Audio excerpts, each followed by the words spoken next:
오늘 주신 하나님의 말씀은 시편 98편 1절부터 9절 말씀까지. 시편 98편 1절부터 9절 말씀까지 교독하십니다. 새 노래로 여호와께 찬송하라. 그는 기이한 일을 행하사 그의 오른손과 거룩한 발로 자기를 위하여 구원을 베푸셨음이로다.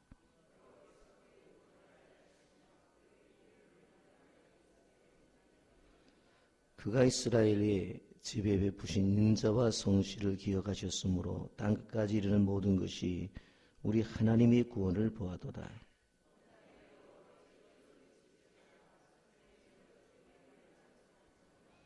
수금으로 여호와께 노래하라. 수금과 음성으로 노래할지어다.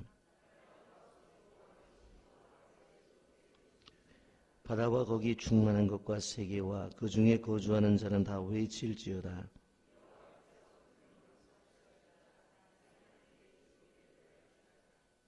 그가 땅을 심판하러 임하실 것이미로다. 그가 의로 세계를 판단하시며 공평으로 그의 백성을 심판하시리로다. 아멘. 이 새벽에 예수의 이름으로 주의 전을 찾아 나온 여러분들을 축복하며 환영합니다. 시편 98편의 주제를 우리가 정한다고 한다면은 1절에 있는 것처럼 바로 새 노래로 여호와께 찬송하라 라고 하는 말씀입니다. 여러분, 우리가 시편의 말씀을 묵상하고 있는데 그 시편의 절절마다 가장 반복적으로 많이 나오는 것은 여호와를 찬양하라고 하는 것입니다. 이것은 시편에 바로 제한되어져 있는 것이 아니라 그 위에 구약성경과 신약성경에도 여호와를 찬송하라는 말이 절절히 나와 있는 것을 볼 수가 있습니다. 그럼 도대체 찬송이라고 하는 것이 무엇인가? 찬송은 어떤 대상을 정해놓고 그 대상을 높이는 것입니다. 그러면 찬송이라고 하는 것이 그렇다고 한다면 여호와를 찬송한다는 것은 여호와라고 하는 대상을 우리 끊임없이 노래하고 그분을 높이는 것이다. 그렇게 말씀을 드릴 수가 있습니다. 그런데 바로 그 찬송이 여호와를 찬송하게 되어질 때에 무엇을 찬송하자는 거예요. 그런데 오늘 성경은 그분이 행하신 일들, 그것을 이제 기이한 일이라고 표현도 했고 오른손과 거룩한 팔로 이루신 것들이라고 했는데 그러한 일들을 행하신 그 하나님을 찬송하라. 그렇게 말씀하고 있습니다. 봉사 무디 목사님과 함께 하면서 찬송을 늘 불렀던 생키 선생님이라는 분이 계십니다. 하루는 여객선을 타고 여행을 하고 있을 때에 신문을 통해서 생키 선생님을 자주 본 사람들이 주변에 다가와서 선생님이 작곡을 했던 그리고 늘 불렀던 선한 목자 되신 우리 주여라고 하는 찬송을 불러다고 요청을 합니다. 그 찬송을 생키 선생님이 그 배 안에서 불렀을 때에 찬송을 마치자 한 사람이 다가와서 이야기를 합니다. 생키 선생님, 예, 남북전쟁 당시에 북군으로 참여한 적이 있습니까? 네, 제가 북군에 있었습니다. 아, 그렇군요. 저는 남군에 참여를 했었는데 당신을 본 적이 있습니다. 당신이 북군의 파란 군복을 입고 있었고 그날은 보름달이 떠 있었던 마늘의 날이었는데 너무너무 밝은 그 대낮 같은 밤에 내가 당신을 향해서 겨냥을 하고 있었습니다. 분명 그 사정거리 안에 있었기 때문에 방아쇠를 당기기만 하면 내가 가지고 있는 총에서 총알은 당신의 가슴을 꿰뚫었을 것입니다. 그렇게 조준하고 있을 때에 바로 당신이 노래를 부르기 시작했습니다. 오늘 부를 바로 그 찬송이었습니다. 그런데 사실 그 찬송은 제 어머니가 늘 불렀던 찬송이었습니다. 당신이 예수를 믿는다는 것을 알게 되었고 우리 어머니가 부르던 늘 그 찬송을 부르는 그 모습 앞에 나는 방에서를 당길 수가 없었습니다. 그 이야기를 듣고 찬송이 나를 살렸구나. 그러면서 생기 선생님이 너무 감격해서 옛날에 적이었던 그 자기에게 총을 겨누었던 그 사람과 껴안고 하나님 앞에 영광을 돌렸다는 이야기입니다. 여러분, 우리가 기억해야 될 것은 무엇인가 하면 시편 28편 7절에도 이렇게 말합니다. 여호와는 나의 힘과 나의 방패시다. 내 마음이 그를 의지하여 도움을 얻었도다. 그러므로 내 마음이 크게 기뻐하며 내 노래로 그를 찬송하리로다. 끊임없이 자신을 향해서 힘이 되어주시고 방패가 되어주시고 나의 의지가 되어주신, 도움이 되어주신 바로 그분을 기뻐하면서 내 입술로, 내 노래로 주님을 찬양해야 되는 것. 오늘 성경은 그것을 말씀하고 있는 것을 볼 수가 있습니다. 우리는 찬송의 제사를 늘 드리는 사람들이어야 되는 것입니다. 주님은 사도 바울이 에베소서 교회를 향해서 편지를 쓰게 될 때에 에베소서 5장 19절에 이렇게 말씀했습니다. 시와 찬송과 신령한 노래들로 서로 화답하며 너희 마음으로 주께 노래하며 라고 그렇게 말씀하고 있습니다. 여러분, 찬송을 혼자 부르는 거 참 좋습니다. 그러나 우리가 두 사람이 모였든 세 사람이 모였든 함께 찬송을 하는 것이 왜 좋은지 오늘 성경은 뭐라고 말을 해요? 8절에도 여호와 앞에서 큰 물은 박수할지어다. 박수라는 것은 혼자 할 수 있는 게 아니에요. 박수는 알다시피 두 손이 마주쳐야 박수가 되는 거예요. 성경에 너무나 놀라운 표현이죠. 물이 어떻게 박수를 해요? 할 수 있다는 거예요. 누구를 향해서는? 하나님을 향해서는. 영적인 안목으로 바다를 바라보는 사람은 바다에 물과 물이 부딪히는 파도 소리 속에서 그 속에서 하나님을 찬양하는 음성을 듣는 거예요. 여러분, 그렇기 때문에 우리가 자연을 바라보면서 정말 영적으로 기쁜 사람은 그 파도 소리가 자연의 찬송 소리 들려온다는 거예요. 누가 들은 거예요? 바로 이 시편의 기자가 그 소리를 들은 거예요. 우리가 지금 시온의 영광이 빛나는 아침이라는 찬송을 40일 동안 계속 부르는데 여러분 3절 보세요. 뭐라고 말해요?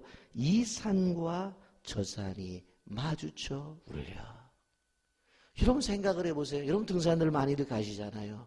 그래서 그 속에서 무슨 소리를 들어요? 바람 소리를 들어요. 그런데 그 산과 이 산이 마주쳐서 울려 퍼지는 그 소리를 믿음의 귀를 갖고 있는 사람은 그 속에서 하나님을 찬양하는 찬송 소리가 들려온다는 거예요.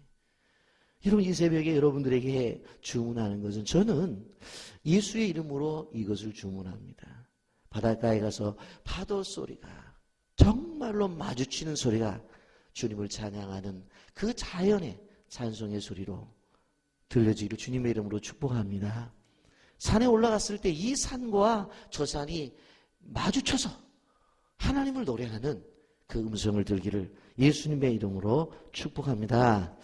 그렇다고 한다면 오늘 성경을 통해서 우리가 기억해야 될 것이 뭔가?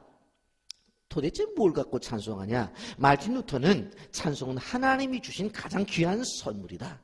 그래서 성도가 기쁜 마음으로 불러야 된다. 그러면서 찬송은 제사다. 그렇게 말을 했어요. 이 찬송은 예배라는 거예요. 찬송을 하나하나 부를 때마다 우리가 예배를 드리고 있는 것입니다. 여러분, 무엇을 찬송하라고 했어요? 첫 번째, 구원의 주 하나님을 찬송하라.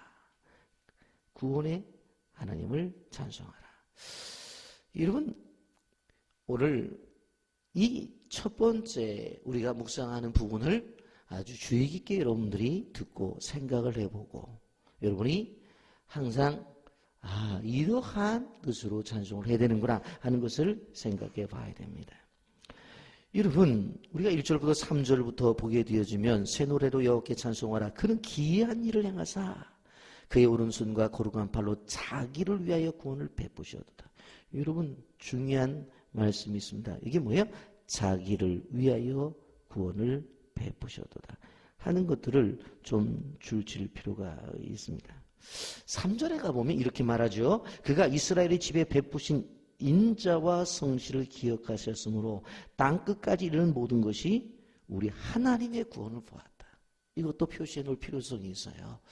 여러분, 1절에서 자기를 위하여 구원을 베푸셨대요. 그리고 3절에서는 하나님의 구원이라는 이야기를 하고 있습니다. 여러분, 구원을 생각해 볼 때에 예수를 믿음으로 말미암아 내가 구원받은 거잖아요. 그렇잖아요. 근데 성경은 그 구원이 하나님의 구원이래. 우리는 분명코 많은 일들 가운데서 예수를 믿음으로 말미암아 받는 복이 있어요. 내가 복을 받았다고 생각하는데 하나님 뭐라고 말씀하시냐면 우리는 하나님 은혜 주셨다고 복 받았다고 그랬더니 하나님 오시면서 그거 너희가 복 받은 게 아니라 소위 말해서 내가 복을 받은 거거든. 하나님 자신이 그렇게 말하는. 우리가 구원받았다는 게 아니야. 그거 내가 바로 나의 구원이야. 그러면서 하나님의 구원이래요. 여러분, 분명코 1절은 그렇게 얘기를 합니다. 자기를 위하여. 자기를 위하여. 도대체 무슨 뜻인가? 분명코 우리를 죄와 사망의 소리를 구원해 주셨어요. 그래서 우리는 구원받았다고 말을 해요. 나의 구원이라고 말을 해요. 그런데 그렇게 이야기하지를 않고 있는 것을 볼 수가 있습니다. 여러분, 가만히 묵상해 보면 이 말씀을 이해할 수가 있어요. 3절, 그가 이스라엘 집에 베푸신 인자와 성실을 기억하셨으므로 땅끝까지 이르는 모든 것이 우리 하나님의 구원을 보았도다. 대표적인 사건, 우리가 두 가지를 생각해 볼 수가 있어요. 바로 이스라엘 민족의 애굽에서 바로 이스라엘 민족을 이끌어낸 거예요. 430년 동안 그들은 애굽에서 고통과 아픔 속에 살았어요. 그런데 하나님께서 모세라는 인물을 세우셔서 이스라엘 민족을 구원하는데 이스라엘 민족 입장 속에서부터는 나의 구원이에요. 그런데 가만히 생각해 보면 그 큰 무리들, 그 이스라엘 공동체, 하나의 가정이 아니라 이제는 나라를 이루었어요. 학자들의 이야기에 의하면 최소한도 200만 명은 된다고 그래요. 그런데 그 사람들이 구원을 받는 것을 생각해 볼 때 이것을 단순히 이스라엘 민족이 나의 구원이라고 말할 수 있을까? 아닙니다. 크게 보면 이것은 누구의 구원이에요? 하나님의 구원이에요. 하나님의 구원이에요. 왜 하나님의 구원이에요? 이 구원은 하나님이 예정하신 것이었기 때문에. 여러분, 아브라함을 통해서 뭐라고 말했어요? 하늘의 별처럼 바닷가의 모래처럼 해주신다고 그랬어요. 그런데 아브라함에게 약속을 했는데 아브라함의 자손이 그렇게 많지를 않아요. 애도 못 낳다가 천사의 예언을 통해서 아이 낳는 이상 하나 낳잖아요. 그러면 그 아들 때도 아이들이 많았습니까? 그렇지 않습니까? 우리가 알다시피 그렇게 아이들 많이 낳지는 못했어요. 에서야하고. 그런데 그 가운데 보면 자손들이 번창을 하지만 쭉 보게 되면 에서도 번창을 해요. 그러나 그는 하나님이 원하시는 씨앗이 아니었어요.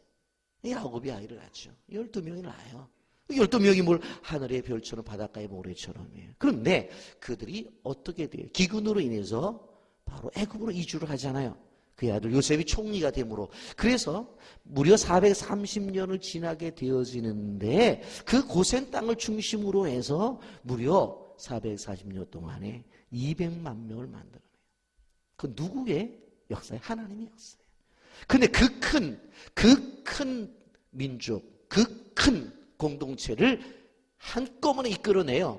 그것은 이스라엘 민족 속에서는 내가 애굽을 떠났다, 내가 홍해를 건넜다 그렇게 말하지만 그 민족을 이끌어낸 걸 보면 이거 누구의 구원이에요? 하나님의 구원. 하나님의 구원. 이스라엘 민족을 광야로 지내면서 구름 기둥과 불 기둥으로 인도하시고 하늘에서 만나를 내리시고 그리고 메추라기 그리고 반석에 생수를 주시고 누가 먹여서야 할래요? 하나님이. 그들이 농사 지은 게 있습니까? 그들이 수고한 게 있습니까? 없어요. 누구의 구원이에요? 하나님의 구원. 그러니까 담대하게 하나님께서 보실 때 뭐라고 말해요? 너희들 구원은 나의 구원이다. 그렇게 말하는 거예요. 바벨론도 마찬가지입니다. 이런 바벨론의 포로로 잡혀가잖아요. 70년 만에 돌아올 거로 약속했어요. 돌아와요. 그런데 돌아오는 과정을 보세요. 붙들려 갈 때는 바벨론이었어요. 그런데 그들이 돌아올 때는 소위 말하는 페르시아라는 나라를 통해서 그들이 귀환을 하잖아요. 하나님의 약속을 이루기 위해서 한 나라를 멸망시켰어요. 당시에 바벨론이라고 하는 나라는 엄청난 권력을 갖고 있는 나라였어요. 그런데 한순간에 무너뜨리고 페르시아를 들어 쓰셔서 어떻게 해요? 이끌어내시잖아요. 우리는 누구의 구원이라고 말할 수 있어요? 하나님의 구원. 하나님의 구원. 자, 우리는 여기서 한 가지 중요한 것을 깨닫고 나가야 돼요. 우리는 우리의 삶 속에서 자꾸 나라고 하는 생각을 가지고 되어져요. 하루를 지내면서도 하나님께서 정말로 축복을 해주셨다 그렇게 말하지만 집중적으로 우리의 사고를 바꾸고 우리의 생각을 바꾸어야 될 것은 뭐냐면 하루를 지나면서도 내 인생을 보면서도 뭐라고 고백을 해요? 하나님께서 정말로 구원의 역사를 이루셨군요. 개인적으로 보면 나의 구원이지만 영적으로 보면 하나님의 구원이에요. 나 하나의 개인적인 삶이지만 그 속에서 하나님이 역사하시는 것들을 늘 바라봐야 돼요. 그래야지만 그것이 믿음의 사람이고 그것이 하나님이 원하시는 삶을 살아가는 사람이에요. 아멘입니까? 영국의 여객선 스텔라호가 암초에 부딪혀 난파가 되었어요. 거친 파도를 승객들이 탄 구명보트를 다 삼켜버렸어요. 그런데 12명이 탄 구명보트 노도 없는 가운데서 균형을 잡아가면서 유지했어요. 모든 사람들이 이제 죽었구나 생각할 때 그 보트에는 유명한 가수인 마가렛 윌리엄스가 타고 있었어요. 그 여인이 승객들을 향해서 외칩니다. 자, 이제 우리가 할 것은 아무것도 없습니다. 좌를 보십시오. 망망대해입니다. 파도는 몰려오고 있습니다. 주변의 모든 우리와 같이 탄 사람들은 바로 이 보트가 뒤집혀서 다 바다에 재물이 되었습니다. 이제 우리는 믿음으로 이것을 이겨낼 수밖에 없습니다. 그렇다면 이제 우리는 기도와 찬송입니다. 우리 다 같이 찬송을 부릅시다. 12명의 여성들은 손을 잡고 찬송을 불렀어요. 찬송을 부를 때에 그렇게 폭풍 속에서 바로 뒤집혀지려고 했던 보트가 이상하게 유지가 되어지는 거예요. 그 밤을 찬송과 기도로 지냈어요. 그 사실을 알고 구조함이 나타났는데 칠흑 같은 그 안개 속에서 구할 수가 없는 거예요. 그런데 이상한 일이 벌어졌어요. 구조함이 나타났을 때 그 칠흑 같은 안개 속에서 여성들의 찬송 소리가 들려지는 거예요. 깜짝 놀라서 그곳을 찾아갔더니 바로 여성들이 손을 붙잡고 하나님을 노래하고 있었던 거예요. 그래서 구원함을 받은 거예요. 여러분, 누구의 구원입니까? 하나님의 구원이에요. 여러분, 늘 우리가 생각해 봐야 될 것이 뭐냐면 나를 중심적으로 생각했던 모든 일들을 이제는 누구에게? 하나님에게 도와야 돼요. 그래서 여기서 말씀하시는 거예요. 그의 오른손과 거룩한 팔로 자기를 위하여 구원을 베푸시는 하나님. 그렇다면 자기를 위해서 구원을 베푸시는 그 하나님을 향해서 우리는 어떻게 해야 돼요? 그분을 향해 노래해야 되는 거예요. 그분께 영광을 돌려야 되는 거예요. 하나님, 우리 아이가 이번에 공부를 잘해서 장학금을 탔습니다. 하나님 앞에 영광을 돌립니다. 아이가 건강하게 자라납니다. 하나님께 영광을 돌립니다. 모든 것들을 뭐예요? 하나님에게 돌려야 돼요. 하나님은 하나님 차원에서 뭐라고 생각해? 우리를 바라보면서 자기의 구원이라고 말을 해요. 그리고 하나님의 구원이라고 말을 해요. 그런데 우리는 내 구원이라고 생각을 해요. 그렇게 하지 말라는 거예요. 모든 것들을 하나님 앞에 영광을 돌려.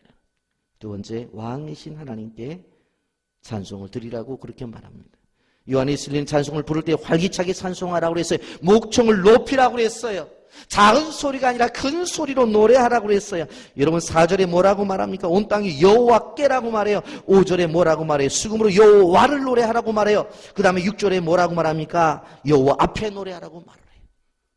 얼마나 중요한 말입니까? 우리가 찬송을 부를 때 여호와께 노래하는 것이고, 그리고 여호와를 노래하는 것이고, 여호와 앞에서 찬송하는 거예요. 그렇다면 어떻게 해야 돼요? 새벽이든 밤이든 낮이든 간에 큰 목소리로 자신 있게 그 주님을 높여드려야 되잖아요. 아멘입니까? 기가 죽은 듯이 그렇게 하는 게. 여러분, 하나님의 땅 가운데 찬송으로 고백하는 것을 원했어요. 그런데 이 찬송을 부를 때 여러분 성경을 보세요. 5절과 6절을 보세요. 수금으로 여호와를 노래하라. 수금과 음성으로. 앞에는 현악기가 나오죠. 뒤에는 음성, 사람의 목소리가 나오죠. 나팔호가, 관악기가 나오죠. 타악기가 나요. 호가. 우리가 할 수 있는 거. 나는 능력이 없다고요? 여러분 문방구에 가보면 500원이면 1,000원이면 사는 거 다음 주일부터 갖고 나오세요. 뒤에서 그러세요. 뭐 교통순교가 왔나? 아닙니다. 저는 하나님을 찬송합니다. 왜요? 성경 말씀에 호각으로 내가 할 거 있는 것은 이것밖에 없습니다. 해도 된다는 거예요. 다음 주부터 호각 세례를 기대합니다. 여러분, 우리가 할 수 있는 손바닥을 치고, 자연도 산과 산이 마주치면서 노래하고 파도도 노래하는데 목소리를 높여서 박수를 치면서 악기로 찬양합니다. 하나님은 그 찬양을 듣기를 원하신다는 사실을 기억하시기를 바랍니다. 한 가지 마지막으로 심판하시는 하나님. 여러분, 여호와의 통치 속에는 그 자체 속에 바르고 공평한 판단이라고 하는 의미가 있습니다. 9절 말씀, 그가 땅을 심판하러 임하실 것입니다. 그가 의로 세계를 판단하시며 공평으로 그의 백성을 심판하시리라. 여러분, 세상을 심판하시는 건 하나님의 주권이에요. 그런데 그 하나님의 주권을 행하실 때는 하나님의 시간, 하나님의 때에 맞춰서 하는 거예요. 그런데 그것은 누구도 막을 수가 없는 거예요. 그런데 우리는 그 심판하시는 하나님을 찬양해야 돼요. 왜 그래요? 우리 예수 믿었으니까. 그럼 우리 구원받은 존재잖아요. 심판이 우리하고 무슨 상관이 있어요? 심판 받는 것을 바라보면서 우리 노래하는 거지. 안 그렇습니까? 여러분, 심판이 우주적인 사건이라면 찬양도 우주적으로 해야 되는 거예요. 여러분, 계시록의 말씀에 보면서 저는 놀라운 말씀을 발견해요. 하나님 나라에 가보면 모든 족속들이 함께 노래를 부른대요. 이쪽에서는 바로 필리핀 사람들이, 우리가 입양한 빌란 종족들이 시브안으로 노래할 거예요. 캄보디아 사람들은 크마오로 노래를 할 거예요. 또 인도 사람들 인디아로 노래할 거예요. 또 미국 사람들 영어로 노래해요. 우리 한국말로. 이러한 단순한 소프라노, 엘토, 테너, 베이스 하는 그런 사음계, 그것이 아니라 나라의 족속들의 가지고 있는 언어가 조화가 되어서 하나님을 노래하는 그 노래가 울려 퍼질 것입니다. 여러분 꼭 기억하셔야 될 것은 오늘 시편 98편의 말씀, 참으로 모든 성경이 우리에게 주는 교훈이 있지만 특별히 오늘 98편이 주시는 의미가 귀하다는 것을 기억하면서 이 구원의 하나님을 늘 노래하며, 이 세상 속에서 이루어진 구원은 나의 구원, 그것보다도 더 중요한 것이 하나님의 구원이라는 것, 이 사실을 기억하며 믿음의 삶을 사시기를 예수님의 이름으로 축복합니다. 아멘. 거룩하신 하나님 아버지, 은혜와 사랑을